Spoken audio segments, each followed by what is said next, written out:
السلام عليكم اخي الجزائري اخي المغربي. اليوم جبت لك اصحاب الفتنه شخصيا وغيحضروا معايا في هذه الحلقه. هذه غادي نسولوهم ونطرحوا عليهم اسئله، غادي تعرف الحقائق علاش كيديروا الفتنه بين الشعب المغربي والشعب الجزائري. اليوم بدون لغه خشب غادي نسولوهم، نتمنى انهم يجاوبوني أجوبة صحيحة، ونتمنى أنكم تكملوا الفيديو حتى الآخر، وما تنساش التفاعل مع الصفحة. معايا جزائري ومغربي غادي نسولوهم، هما ما حابينش يظهروا ويكشفوا على وجوههم، مهم غادي يتنكروا واخا كيقولوا ما كيشرفهمش انهم يجلسوا معايا، وبطبيعه الحال حتى انا ما كيشرفنيش انني يجلسوا معايا هاد جوج الاشخاص اللي منوضين الروينه بين الشعبين. مهم هادو كنموذج، يقدر يكون هذا استاذ ولا هذا عالم كبير كيدير في الفتنه حتى هو الله اعلم، حيت الهويه ديالهم ما عرفتهاش. مهم جايين متنكرين. مهم اول سؤال غادي نسولو الضيف ديالنا اللي جانا من الجزائر لهنا. السؤال ديالي، امتى غادي تحبسوا من هاد الفتنه هادي؟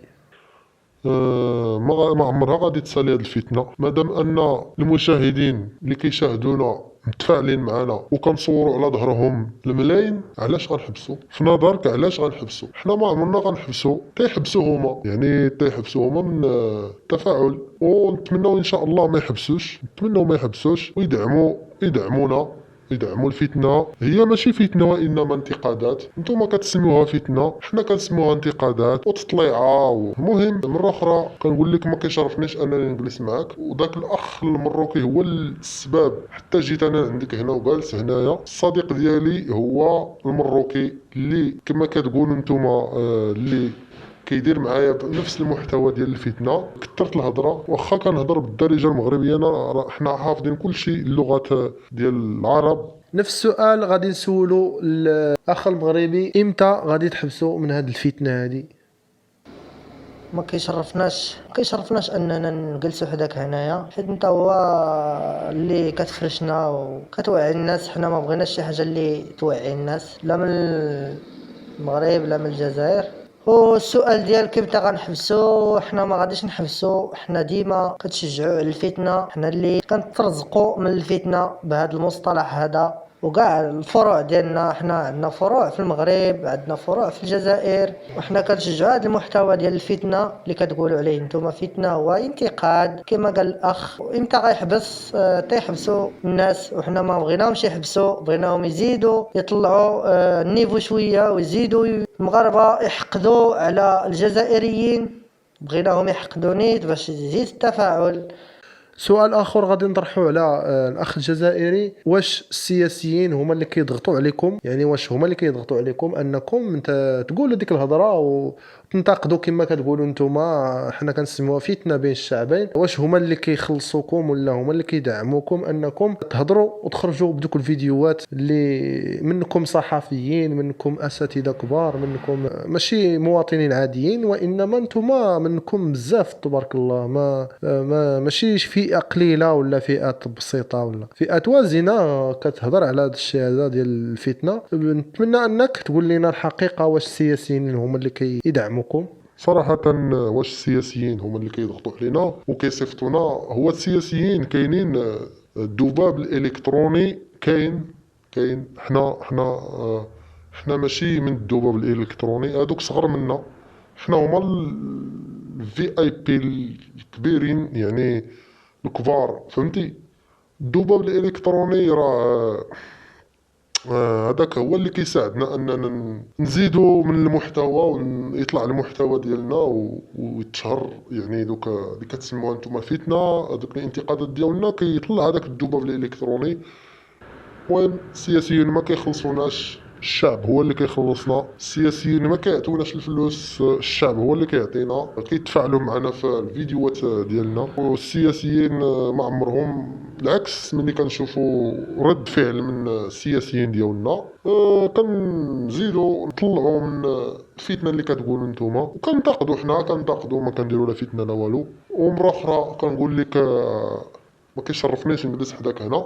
نفس السؤال غادي نقولوا للمغربي، واش السياسيين هما اللي كيدعموكم وكيدفعوكم انكم تقولوا هذا الكلام هذا وتخرجوا بفيديوهات وداك الشيء كامل؟ واش السياسيين لا، السياسيين صراحه، السياسيين اصلا ما كيعرفوناش حنايا، وما عارفيننا واش كاينين. حنا باجتهاد منا وملي كنشوفوا الملايين كندخلوها من هذا المحتوى ديال الفتنه اللي كتقولوا عليه نتوما فتنه هو انتقاد، والملايين الاف الدولارات كندخلوهم، وهذا الشيء هذا بفضل المشاهدين اللي كيشاهدونا. وكنقول لهم مره اخرى شكرا لكم على التفاعلات ديالكم. السياسيين كما قال الاخ الجزائري، اصلا حنايا هما كيديروا رد فعل وحنا كنمشيو مع داك رد الفعل، وداك الذباب هو اللي كيطلعنا بزاف، خصوصا داك الذباب الالكتروني كاين. حنا ماشي من الذباب كما قال الاخ، حنا اصحاب الكلاس. اخر سؤال او لا كلمه ديالك الاخيره للشعب المغربي والشعب الجزائري، اشنو غتقول لهم في هذا الفيديو هذا؟ الرسالة ديالي للجزائريين والمراركة، زيدوا تبعوا الفتنة، راه كنستافدوا بزاف، وبلا بكم راه حنا ما غنكونوش في المراتب العليا.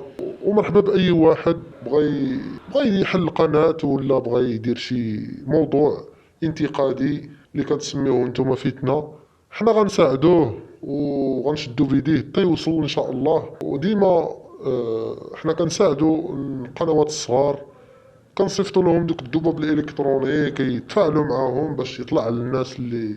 شكرا لكم اللي كيتفاعل معنا، ومره اخرى ما كنقول لك ما كيشرفنيش نجلس معاك.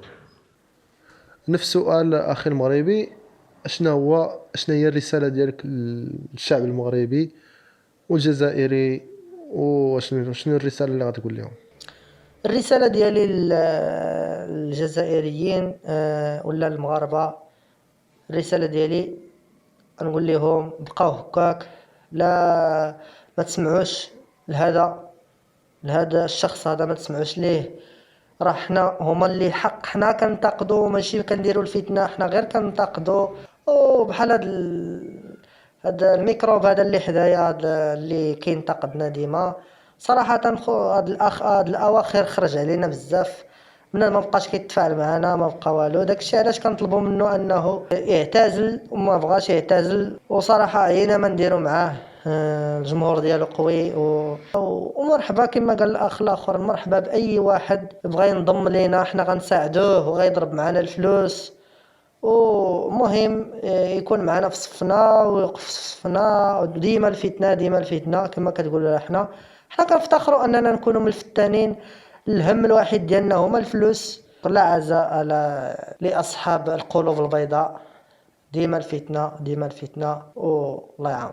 نتمنى انكم تفهموا الرساله ديالي في هذا الفيديو هذا. وهاد اصحاب الفتنه راكم عارفينهم، ما تيقوش اي حاجه. ما تنساش الدعم الصفحه يوتيوب، ما تنساش الاشتراك، فيسبوك ما تنساش المتابعه. وشكرا لكم والله يعاونكم.